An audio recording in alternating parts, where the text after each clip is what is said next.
In the quiet hills of Kokoto village, where mornings are wrapped in mist and life moves gently, a shadow moved silently. Her name was Pina-Pina. And her mission, dark.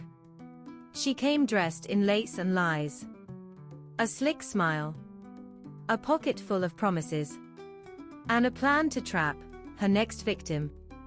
Pina-Pina entered the house of late Tabumi Udemo, and was welcomed by Madame Udemo, the widow and mother of the only child of the family. The following chat was recorded. You are welcome, my daughter. Can I bring a cup of water? It is our tradition to offer a cup of water to our first-time visitor. Thank you, ma'am.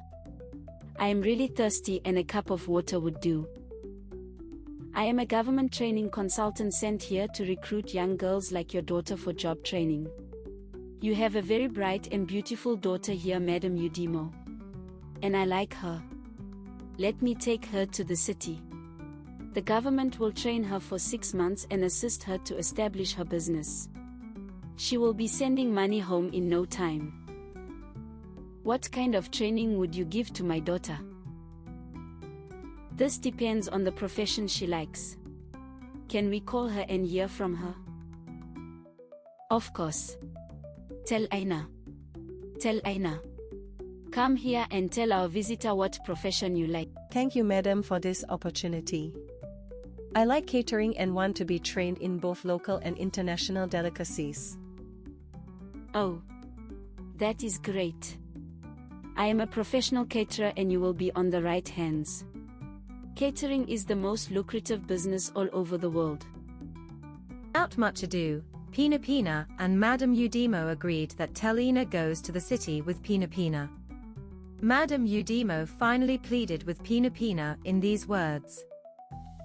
Telina is all I have left. Please. Take care of my girl. But, on arrival at 5 Bend Down Terrace, Kokoto City, there were no signs of catering activities, no smell of baking, and no perception of cooking. Only walls too high to climb, and doors that locked from outside. Pina-Pina's mansion was a large compound with barbed fences and surveillance cameras. It was a prison dressed in glamour. Telina's eyes widened at the gates. And on hand to receive her was the enforcer, a 32-year-old man called Gukuta. Gukuta was anything from security guard to orientation chief instructor in the day, and pimp-in-chief in the night. Like a handover note, Pina-Pina disappeared from the scene, leaving Telina with Gukuta. And Gukuta said to Telina, "Welcome, little Kokoto flower. Your new life begins now. We use a bell rings here to summon you to come upstairs. So, you must leave whatever you are doing and come upstairs anytime you hear the bell rings." Telina was led to a basement apartment and shown her bed and a tiny wardrobe in a room with 2 other fast-asleep girls. Telina was thrown into a world of drills, deceit, and danger. They called it orientation. But it was a blueprint for slavery. Pina-Pina, the government trainer, never reappeared to take Telina's probing questions. And Gukuta, the security guard or pimp, made it abundantly clear that he does not take questions. He left Telina in the basement with Telina answered the bell within the next 48 hours to take breakfast, lunch and dinner. On the 3rd day, Telina was instructed to report to a room adjacent to the living room for the commencement of her training. That brought a glimpse of excitement, thinking that her catering training was to commence and a chance to meet with Pina-Pina, after all. Huge disappointment ushered Telina into the training room, when all she saw were 3 girls of her age group seated and Gukuta standing and ordering her to sit on the only unoccupied seat. Pina-Pina was nowhere around. In a commanding tone, Gukuta roared. The introductory note of the orientation instantly bemused Telina. Firstly, she did not know what a call girl is, and secondly, she could connect any teaching of Gukuta to catering. She could not ask any questions, because Gukuta would not entertain any. At about 10:30 p.m. that day, Gukuta went to the basement to order Telina to accompany him to another unoccupied room. There, he attempted to talk her into sleeping with him. Gukuta wrestled with Telina for hours without success to sleep with her. Telina stood her ground and refused to yield to Gukuta's amorous advances. She dodged Gukuta's traps, ignored his threats, and avoided being alone with him. Gukuta and his colleagues had a dialogue on how to apply the cruelest brute force. This new girl is proving stubborn. Even if she has not done it before, I will subdue her and do it. She thinks she's too tough for us. Let us give her Pina-Pina dosage. Gukuta intentionally withdrew from stalking Telina in the basement apartment and around the house. He cunningly gave Telina the assumption that he had given up, but had plans to swoop on her unaware. A few nights later, Gukuta and his colleagues stormed the basement room of Telina, while her roommates had gone to their nightclub beats. They overpowered and reaped off her clothes for Gukuta to mount her.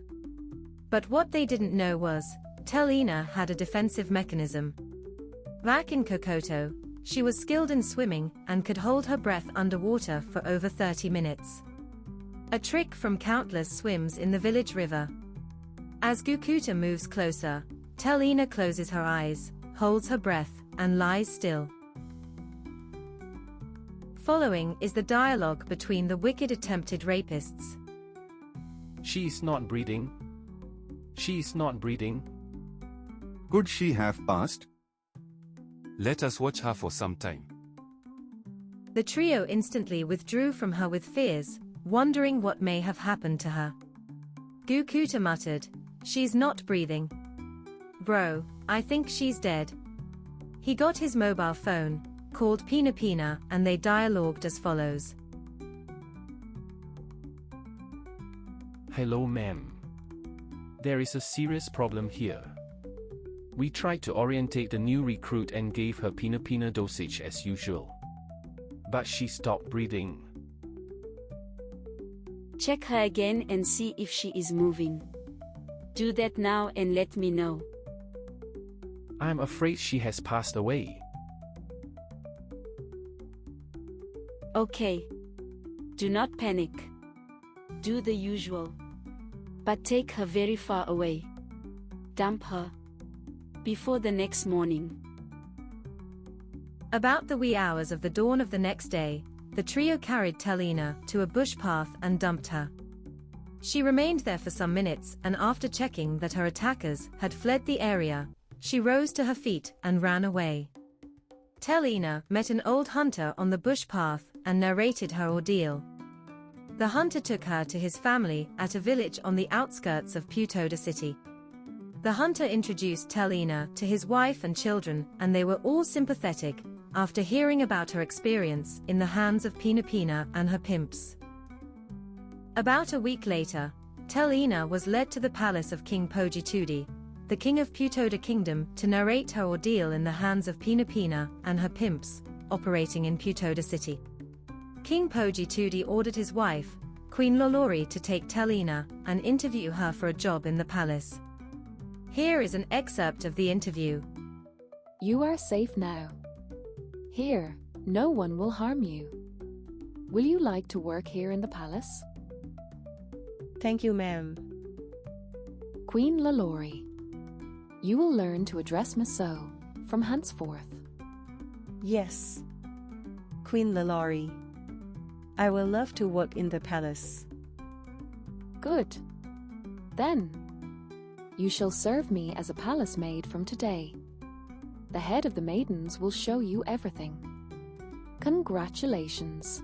So, Telina became a palace maid without the knowledge of her mother, Madame Udimo, who she left at Kokoto village. To Pina-Pina and her pimps, Telina was passed and her body dumped on a village bush path.